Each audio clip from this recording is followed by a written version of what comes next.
L'incendie des maquis a fait au moins 6 morts dans la commune d'Atekoubé. Les soldats du feu ont combattu les flammes pendant près de 5 heures. De nouveaux quartiers se créent dans plusieurs communes du district d'Abidjan avec naissent des problèmes sociaux auxquels il faut trouver des solutions. Le 15 janvier 2011, la Tunisie se réveille sans Ben Ali, des mois de manifestations qui ont fini par faire vaciller 23 ans de règne. Bonsoir et bienvenue dans le 19h. Un incendie a coûté la vie à 6 personnes dans un maquis de la commune d'Atekoubé dans la nuit d'hier à aujourd'hui. L'incendie serait dû à un court-circuit selon des témoins qui ont précisé que c'est aux environs de 3 heures du matin que les flammes se sont déclarées. Des quartiers poussent comme des champignons dans le district d'Abidjan. Nous savons tous que la nature a horreur du vide. Et si des maisons sont construites sur ces espaces, ce n'est pas sans créer de difficultés. Dans ces nouveaux quartiers, l'inexistence de centres de santé, d'écoles se pose avec acuité et aucune règle d'urbanisation n'est respectée. Moussa Konaté s'est rendu dans quelques-uns de ces quartiers dans les communes d'Abobo et de Yopougon. Des maisons à perte de vue, plus de 1200 lots. Le quartier Anonkwa a sauté dans la commune d'Abobo s'agrandit de jour en jour. Mais ce décor ne suffit pas pour offrir un mieux-être aux habitants. Manque d'écoles publiques, pas de centre de santé. L'eau peine à sortir du robinet. Les voies sont difficiles à pratiquer. On n'a pas de centre de santé ici. Le centre de santé le plus proche se trouve à plus de 3 km dans le village d'Anonkwa Kouté. Lorsqu'il y a une femme enceinte qui doit accoucher, c'est encore vraiment difficile. Ceux qui veulent inscrire leurs enfants dans les écoles publiques, c'est vraiment difficile parce qu'il n'y en a pas ici. C'est jusqu'à au moins 3 km d'ici. Donc les enfants doivent marcher pour partir et revenir. Ici, le transport est assuré par ces mini-cars. L'allure des véhicules en dit long sur l'état de la route. Moi-même, j'ai une fois fait fausse couche sur cette route-là. J'ai quitté faire mes achats et j'ai emprunté ce camion-là. Avant d'arriver ici, à cause de la route, au fait, le camion bougeait tellement que d'ici je vais arriver à la maison, il y a eu mot de vente. J'étais dans le début de 2 mois. Quand je suis arrivé à la maison, le temps de finir de faire mes travaux, j'ai vu que j'avais fait une fausse couche. C'est les gens du quartier seulement qui sont obligés d'envoyer leur voiture pour pouvoir aider leurs propres parents. Sinon, quelqu'un d'autre ne peut pas envoyer sa voiture ici pour travailler avec l'état de la route là. Ça ne peut pas aller. Chaque 3 voies, il faut que la voiture va au garage. Quand il pleut, si tu vois le bras, on dirait que ça va tomber avec les gens. Constat similaire au quartier Ndotouré dans la même commune d'Abobo. Autre lieu, réalité identique, le quartier Mikao, derrière la zone industrielle de Yopougon. Seulement, une école primaire publique mise en fonction cette année scolaire. Toujours à Yopougon, le quartier Béago Vatican vit les mêmes situations pénibles. Les difficultés sont énormes. L'accès même au quartier est vraiment difficile. Oh, ouais. Avec les woro et puis la route qui n'est pas en bon état, bon, c'est pas facile. Puis on a un problème d'eau. En tout cas, l'eau, ça vient pas. Il y a de belles maisons qui sont en construction, mais nous avons un problème de route. Nous n'avons pas de route. En tout cas, c'est le souci majeur des gens de Béago. Les cas de maladie, souvent nous avons les petites cliniques là, c'est les petites cliniques comme je vois vraiment qui font l'affaire. Sinon, on n'a pas un hôpital ici. Ces 2 endroits de Yopougon disposent désormais de centres de santé en attente d'inauguration. Mais les conditions de vie dans ces quartiers ne sont pas aisées. La question n'est pas méconnue des autorités locales. On ne peut pas se lever comme ça pour aller empêcher les gens de s'installer. Donc, vous voyez, c'est un problème purement humain. Quand un lotissement est approuvé, c'est qu'il est prévu dans les plans un certain nombre d'équipements, notamment écoles, centres de santé, etc. Au moins, les espaces sont prévus. Donc, dans ce cas-là, il est facile pour le maire, à partir d'un certain niveau, d'apporter des équipements. En ce qui concerne les quartiers spontanés, il est évident qu'on ne peut pas aller mettre un centre de santé ou une école dans un quartier spontané du jour au lendemain. Tout lotissement qui ne prévoit pas des espaces publics, c'est-à-dire des espaces réservés à la construction d'écoles, des espaces réservés à la construction d'hôpitaux, des espaces réservés même à la construction de marchés et d'aires de jeu et même d'édifices religieux. Bon, ces espaces-là ne sont pas éventuellement pris en compte par le ministère de la Construction. Donc, il y a ce problème. Le propriétaire terrien, lui, quand il fait son lotissement, il ne tient pas compte de ces faits. Donc vous voyez que c'est des quartiers qui sont créés. Bon, ben, il n'y a pas d'aire de jeu. Les enfants sont obligés de jouer sur la voie publique. Et en plus de ça, les documents administratifs qui doivent peut-être permettre à la mairie de pouvoir au moins peut-être, si elle n'a pas suffisamment de fonds, de pouvoir même rechercher des fonds par rapport aux organismes nationaux et internationaux. Ces documents-là n'existent pas parce qu'il n'y a pas de plan par rapport au quartier. Et nous sommes souvent face à ces problèmes et les gens se plaignent.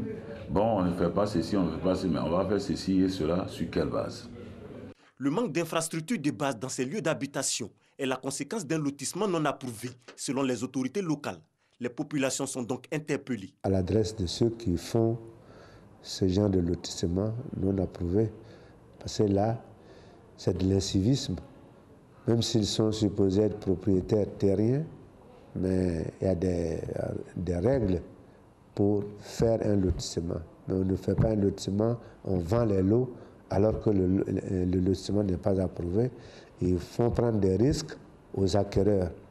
C'est à nous qu'on réclame, il n'y a pas d'hôpital, il n'y a pas d'école, il n'y a pas de ceci, il n'y a pas de cela. Qu'on puisse au moins apprendre le b.a.-ba du lotissement.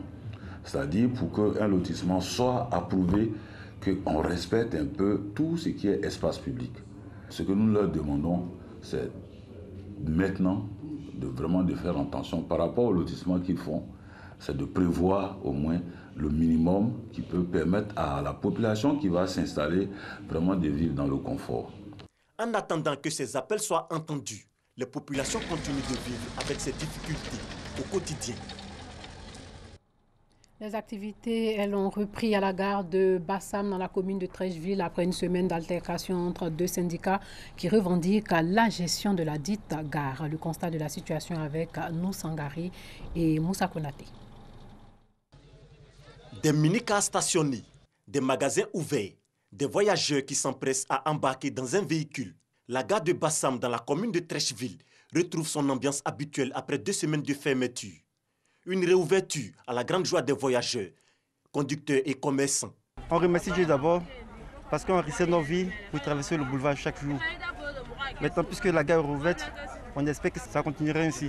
Nous avons perdu toute la clientèle. On n'arrive plus à faire la recette qui se doit. Nos patrons étaient fâchés, certains voitures même ont été arrachées parce qu'ils disent que le chauffeur n'arrive pas à faire lui son affaire. C'était un champ de bataille à notre gare, voilà pourquoi ils ont fermé.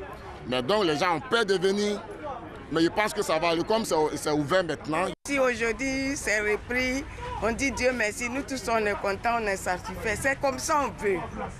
C'est tout ce qu'on cherche. Là comme ça tout le monde va gagner pour lui et puis il n'y a rien. La gare de Bassam avait été fermée depuis le 3 janvier dernier par les autorités suite à un affrontement entre 2 syndicats de transport qui revendiquaient la gestion. Cette action est le fruit de plusieurs jours de négociations entamées par le Haut Conseil des transporteurs avec les acteurs belligérants. Sachez que la Côte d'Ivoire va affronter l'Ouganda le 18 janvier prochain lors du second match de la première journée dans la poule B. C'est à Marrakech, au Maroc.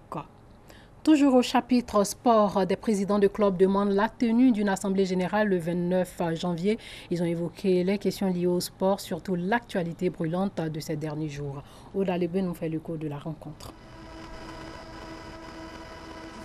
Ivoiriens comme Malik Toé, Anzouan Kakou, Kone Abakar ou Salif Big Togo continuent de dire non et non au maintien du président de la Fédération ivoirienne de football Sidi Diallo à la tête de la FIFA. Composé de 4 groupements d'intérêts et de 38 clubs, le G42 s'est prononcé suite à la sortie du président de la Ligue professionnelle de football, Sori Diabaté, qui rejetait au nom du président Sidi Diallo la tenue d'une assemblée générale. Sur la situation actuelle, le G42 fait les précisions suivantes. C'est à la réception des requêtes individuelles que la FIFA aurait dû analyser la recevabilité des pièces qui lui ont été transmises. Le comité exécutif n'est pas juge de la régularité des pièces qui lui ont été transmises. Cette compétence appartient à l'Assemblée générale qui vérifie toujours en début de séance la régularité de sa convocation et l'existence ou non du quorum nécessaire pour délibérer valablement. La gestion sportive, financière et humaine du président Sidi Diallo, les reproches des présidents de clubs qui les ont emmenés à organiser une assemblée générale pour la santé du football ivoirien. Et puis le groupe djihadiste nigérien Boko Haram a diffusé aujourd'hui une vidéo montrant 14 présumées lycéennes enlevées à Chibok dans le nord-est du Nigeria en avril 2014. Une de ces filles apparaissait dans cette vidéo. Elle a dit, et je cite, « Nous sommes les filles de Chibok, par la grâce de Dieu, nous ne vous reviendrons pas ». Une vidéo de 21 minutes. 3 de ces filles tiennent des nourrissons dans leurs bras. La justice française a ordonné un non-lieu dans l'enquête sur les accusations de viol en Centrafrique portées par des enfants contre des soldats français en 2013-2014, faute d'avoir pu établir leur implication. Révélées en 2015, les accusations avaient terni la réputation de l'armée française déployée dans le pays dans le cadre de l'opération Sangaris pour restaurer la sécurité après des mois de violence interconfessionnelle. Fin de partie pour le président tunisien. Ben Ali a été définitivement écarté du pouvoir. C'était en 2011. Le Conseil constitutionnel a déclaré la vacance du pouvoir et nommé le chef du Parlement au poste de président par intérim. Une nomination prévue par la Constitution qui intervient à la demande de Mohamed Ghanouchi, le premier ministre sortant qui avait été lui-même nommé président par intérim. 15 janvier 2011, Tunis se réveille sans Ben Ali. Un mois de manifestation finit par faire vaciller 23 ans d'un règne. La veille, au terme d'une ultime journée d'émeute particulièrement violente à Tunis, le président Zine El Abidine Ben Ali quitte le pays. Une fuite en pleine nuit avec sa seconde épouse, Leila Trabelsi, 2 de leurs enfants et 1 de leurs gendres. Le premier ministre Mohamed Ghanouchi assure désormais l'intérim de la présidence avec le soutien de l'armée. Tout commence au mois de décembre par une révolte populaire déclenchée par l'immolation par le feu d'un jeune vendeur ambulant de Sidi Bouzid, excédé par la pauvreté et les humiliations policières. Ben Ali promet de quitter le pouvoir à l'issue de son mandat en 2014, pas suffisant pour ses opposants qui continuent de battre le pavé. Des manifestations hostiles au pouvoir qui dégénèrent le 14 janvier 2011 dans le centre de Tunis et dans plusieurs villes de province. Avec de violents heurts opposant des manifestants et des policiers anti-émeutes, une dizaine de civils sont tués par des tirs des forces de l'ordre. Plusieurs centaines d'émeutiers s'attaquent au domicile de la famille de la femme du chef de l'État tunisien. Le gouvernement décrète l'état d'urgence dans tout le pays avec un couvre-feu et l'interdiction des rassemblements sur la voie publique. Ce jour-là, Ben Ali annonce le limogeage de son gouvernement et l'organisation d'élections législatives anticipées dans 6 mois, mais trop tard. Acculé, il quitte son pays pour Djeddah sur les bords de la mer Rouge. Il vit actuellement en exil. Un mandat d'arrêt international et 2 demandes d'extradition ont été émis par Tunis contre l'ancien couple présidentiel. 7 ans plus tard, malgré de multiples condamnations par contumace en Tunisie pour détournement de fonds, détention d'armes et de pièces archéologiques, corruption et fraude immobilière, la famille Ben Ali est libre car au nom de l'hospitalité, l'Arabie saoudite refuse d'extrader les ressortissants musulmans. Voilà, c'est la fin de ce journal. Merci de nous avoir suivis. Portez-vous bien.